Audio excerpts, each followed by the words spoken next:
آج جو میں آپ کو واقعہ سنانے چاہ رہا ہوں وہ الاحیاء العلوم غزالی میں درج ہے. تو سنیے واقعہ. ایک روز شیخ شفیق رحمۃ اللہ علیہ نے اپنے شاگرد حاتم سے پوچھا، حاتم تم کتنے دنوں سے میرے ساتھ ہو؟ انہوں نے کہا 32 برس سے. شیخ شفیق بلخی رحمۃ اللہ علیہ نے پوچھا، بتاؤ اتنے طویل عرصے میں تم نے مجھ سے کیا سیکھا؟ حاتم رحمۃ اللہ علیہ نے کہا صرف 8 مسئلے.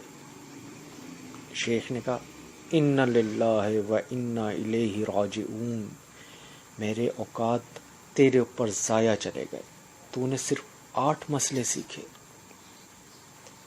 حاتم رحمۃ اللہ علیہ نے کہا استاد محترم زیادہ نہیں سیکھ سکا اور جھوٹ بھی نہیں بول سکتا. شیخ نے کہا اچھا بتاؤ کیا سیکھا ہے؟ حاتم رحمۃ اللہ علیہ نے کہا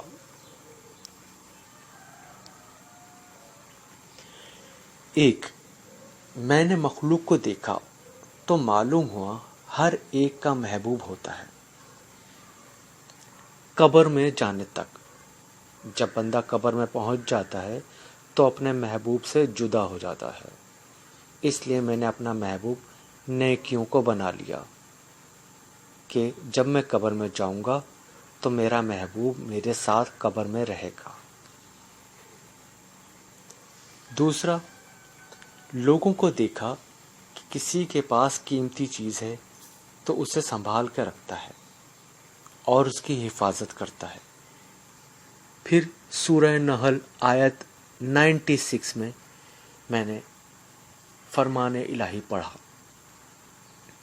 جو کچھ تمہارے پاس ہے وہ خرچ ہو جانے والا ہے، جو کچھ اللہ کے پاس ہے وہی باقی رہنے والا ہے. تو جو چیز مجھے قیمتی ہاتھ آئی اسے اللہ کی طرف پھیر دیا تاکہ اس کے پاس محفوظ ہو جائے، جو کبھی ضائع نہ ہو.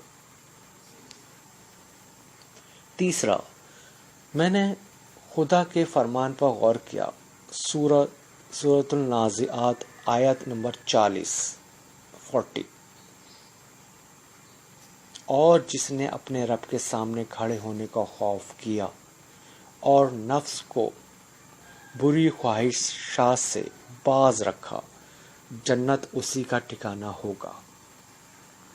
تو میں نے اپنے نفس کی برائیوں کو لگام دی، خواہشات نفسانی سے بچنے کی محنت کی، یہاں تک کہ میرا نفس اطاعت الہی پر جم گیا. چوتھا، لوگوں کو دیکھا ہر ایک کا رجحان دنیاوی مال، حسب نسب، دنیاوی جاہ و منصب پر پایا. ان امور میں غور کرنے سے یہ چیزیں ہیچ دکھائی دی. ادھر فرمان الہی دیکھا، سورۃ الحجرات آیت نمبر 13 میں. در حقیقت اللہ کے نزدیک تم میں سب سے زیادہ عزت والا وہ ہے جو تمہارے اندر سب سے زیادہ پرہیزگار ہے. تو میں نے تقوی اختیار کیا تاکہ اللہ کی ہاں عزت پاؤں.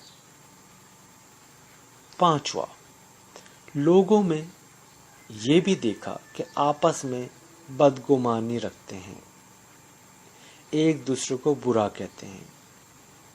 دوسری طرف اللہ کا فرمان دیکھا، سورۃ الزخرف آیت نمبر 32 یعنی 32 میں.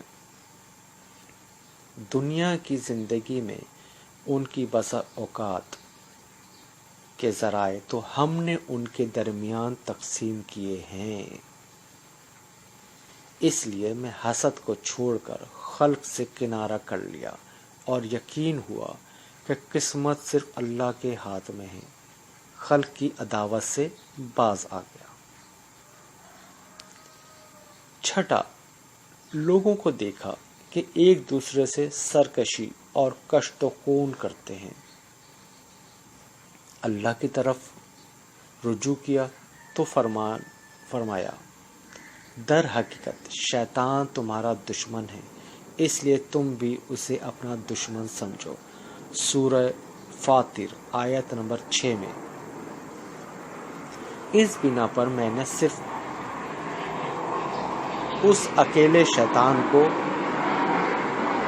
اپنا دشمن ٹھہرا لیا اور اس بات کی کوشش کی کہ اس سے بچتا رہوں۔ 7واں، لوگوں کو دیکھا کہ روٹی کے ٹکڑوں پر اپنے نفس کو ذلیل کر رہے ہیں، ناجائز امور میں قدم رکھتے ہیں۔ میں نے ارشادی باری تعالیٰ دیکھا سورہ ہود آیت نمبر 6 میں،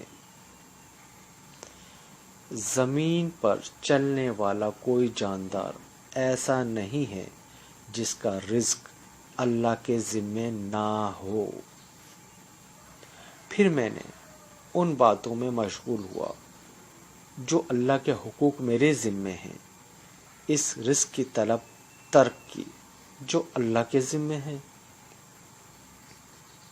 8واں، میں نے خلق کو دیکھا، ہر ایک کسی عارضی چیز پر بھروسہ کرتا ہے، کوئی زمین پر بھروسہ کرتا ہے، کوئی اپنی تجارت پر بھروسہ کرتا ہے، کوئی اپنے پیشے پر بھروسہ کرتا ہے، کوئی اپنے جسم اپنی طاقت پر بھروسہ کرتا ہے، کوئی ذہنی اور علمی صلاحیتوں پر بھروسہ کیے ہوئے ہے۔ اللہ کی طرف رجوع کیا تو سورہ طلاق آیت نمبر 3 میں یہ ارشاد دکھا، جو اللہ پر بھروسہ کرے اس کے لیے وہ کافی ہے۔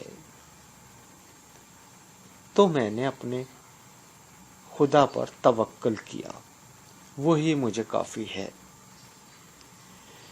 شیخ بلخی رحمۃ اللہ علیہ نے فرمایا، اے میرے پیارے شاگرد حاتم، خدا تمہیں ان کی توفیق نصیب کرے۔ میں نے قرآن کے علوم پر مطالعہ کیا تو ان سب کی اصل، جڑ، بنیاد انہی 8 مسائل کو پایا۔ ان پر عمل کرنے والا گویا 4 آسمانی کتابوں کا عامل ہوا۔